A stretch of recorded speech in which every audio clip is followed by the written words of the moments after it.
और आइए अब खबरों को विस्तार से जान लेते हैं। कोरोना संकट को देखते हुए अभी चुनावी रैलियों और बड़ी जनसभाओं पर एक हफ्ते और रोक जारी रह सकती है।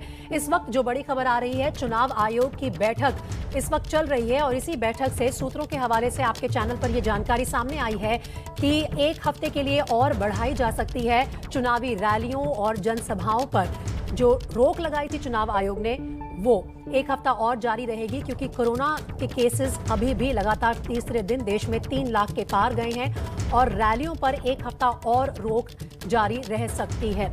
मेरे सहयोगी अंकित गुप्ता इस वक्त हमारे साथ लाइव जुड़ रहे हैं, सीधा उन्हीं के पास चलते हैं। अंकित, क्या खबर मिल रही है इस बैठक से? अब क्या सामने आ रहा है? एक हफ्ता और शायद जारी रहेगी ये रोक?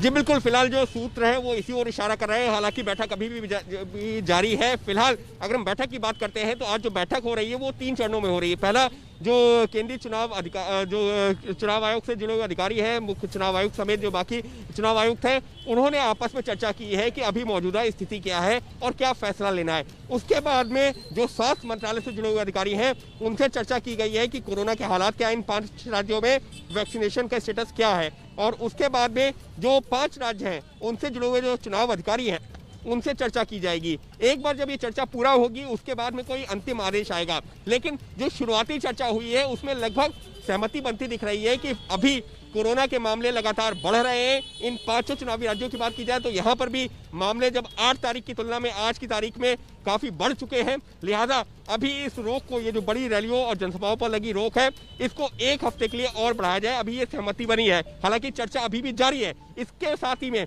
एक और सूत्रों से जानकारी मिल रही है कि मुमकिन है कि थोड़ी सी रियायत और दी जाए, क्योंकि जो चुनावी जो राजनीतिक दल है वो ये जरूर मांग कर रहे हैं कि थोड़ी उनको रियायत मिलनी चाहिए। तो मुमकिन है कि बड़ी रैलियों पर रोक जारी रहे, लेकिन कुछ रियायत दी जा सकती है। लेकिन अंकित, इस वक्त रियायत देना इन नेताओं को वो कहां तक जायज होगा? क्योंकि चुनाव आयोग ने जो नियम लागू किए थे उनका भी लगातार उल्लंघन हो रहा है। ये खबरें भी हम लगातार अपने दर्शकों तक पहुंचा रहे हैं, किस तरह से डोर टू डोर कैंपेन में भी 5 की बजाय 50 और 500 लोग भी पहुंच जाते हैं। क्या वो चिंता का विषय नहीं है?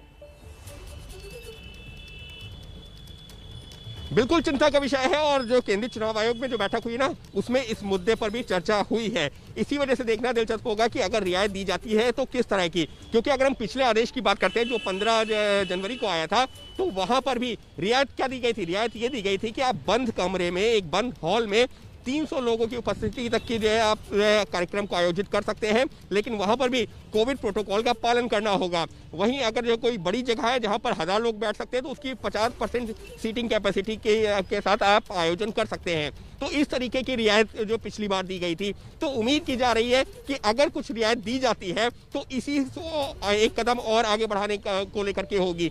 लेकिन ये तो जो साफ तौर पर माना जा सकता है कि अभी तक जो चर्चा हुई है उसमें सहमति यही बनी है कि 5 चुनावी राज्यों में कोरोना के मामले लगातार बढ़े हैं। लिहाजा कम से कम एक हफ्ते के लिए इस रोक को, बड़ी जनसभाओं रैलियों पर लगी रोक को जारी रखा जाए, या ये कहा जाए कि इसको आगे बढ़ाया जाए और एक हफ्ते बाद फिर से रिव्यू किया जाए मौजूदा हालातों को देखते हुए। जी ठीक है अंकित, इस चुनाव आयोग की बैठक में जो भी फैसला आता है उस पर आप नजर बना के रखिए। फिलहाल आपका बहुत बहुत शुक्रिया। अब हम अपने दर्शकों को बता देते हैं कि चुनावी राज्य जो हैं, 5 चुनावी राज्य, उनमें कोरोना की रफ्तार क्या नजर आ रही है। अगर आप 8 जनवरी से अब तक के आंकड़ों पर नजर डालें तो ये हैं वो आंकड़े। नए मरीजों में जहां 8 जनवरी को 6411 नए मरीज आए थे, वो 15 जनवरी को बढ़कर 15,000 के पार हो गए और 21 जनवरी तक ये और भी बढ़ गया है। तो लगातार संक्रमण की दर भी बढ़ती जा रही है और इसके साथ ही ये चिंता भी है कि जब नए मरीज इस रफ्तार से देश में सामने आ रहे हैं, खासतौर पर इन चुनावी राज्यों में, जो कि अब 21 जनवरी को 7,696 हो चुके हैं, 17.4% संक्रमण दर के साथ। वो पंजाब का मैं आंकड़ा आपके सामने रख रही हूं। वो चिंता का विषय जरूर है चुनाव आयोग के सामने जो इस वक्त बैठक कर रहा है। अगर हम बात करें उत्तराखंड की, तो उत्तराखंड में भी लगातार 8 जनवरी से लेकर 21 जनवरी तक मरीजों की संख्या में इजाफा हुआ है। यहां पर 4,964 नए मरीज आए हैं। 16.05 जो है संक्रमण की दर है उत्तराखंड में। 5 राज्यों में चुनाव होने वाले हैं और गोवा के आंकड़ों पर आप एक नजर डालिए। यहाँ नए मरीज जहां 8 जनवरी को 1779 थे, वहीं 21 जनवरी तक आते आते वो 2667 हो गए हैं। तो लगातार चिंता है कि संक्रमण दर भी बढ़ रहा है और नए मरीज भी सामने आ रहे हैं। इनको ध्यान में रखते हुए चुनाव आयोग का क्या फैसला होगा, ये हम आपको बताएंगे।